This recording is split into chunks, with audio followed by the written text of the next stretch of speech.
is a game changer, what you did here in Colorado. Colorado is now leading the nation in environmental, and I want to thank Bill Ritter, who's not here, for what he did. But I was talking to Gail about this before. We have in this country 450 gigawatts. We use about 1,000 gigawatts. That's the daily demand for energy. We have 450 gigawatts of built capacity for gas, natural gas. We only have 320 gigawatts of built capacity for coal. But the coal plants are used 99% of the time, and the gas plants are only used 37% of the time. So 63% of the time, those gas plants, which are much more efficient, are sitting idle. And the reason for that is a dispatch rule that we have in the States that essentially requires the utilities to dispatch coal before they dispatch gas. So if you have a gas plant sitting across from a coal plant, the utility is required to use that coal first. And if you change that dispatch rule, there's a series of bizarre and kind of arcane algorithms by which they're irrational.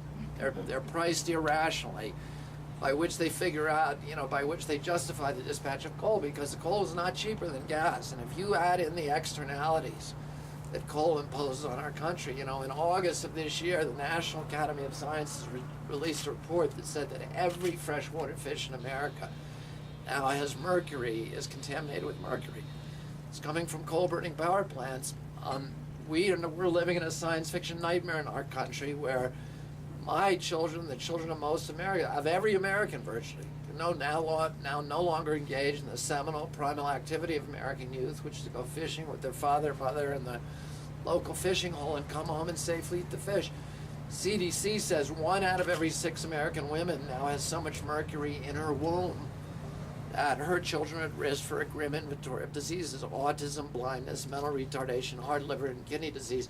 640,000 children born every year who've been exposed to dangerous levels of mercury in their mother's womb. This from burning, from coal-burning power plants. And there's all these other externalities too. The destruction of the Appalachian Mountains. We've now cut down an area of the Appalachians. The 500 biggest mountains in West Virginia have been cut down. 2,000 miles of rivers and streams buried. An area the size of Delaware has been flattened. Of the Appalachian, these historic landscapes where Daniel Boone and Davy Crockett roamed, and where so much of American culture, from bluegrass music to NASCAR racing, all came out of those mountains, and we are literally dismantling them. If they try to do that here in the Rockies, you'd be in jail. But they can get away with it in Appalachia for the reason Terrence said. It's environmental justice issues. These are poor people who just, who have been beaten to death by the coal companies for generations, and they don't have the wherewithal to stand up and protect themselves. And there's no prosperity in West Virginia. It's the 49th poorest state. It's got the richest resources, but none of that money from the coal staying in the state. It goes up to Wall Street. And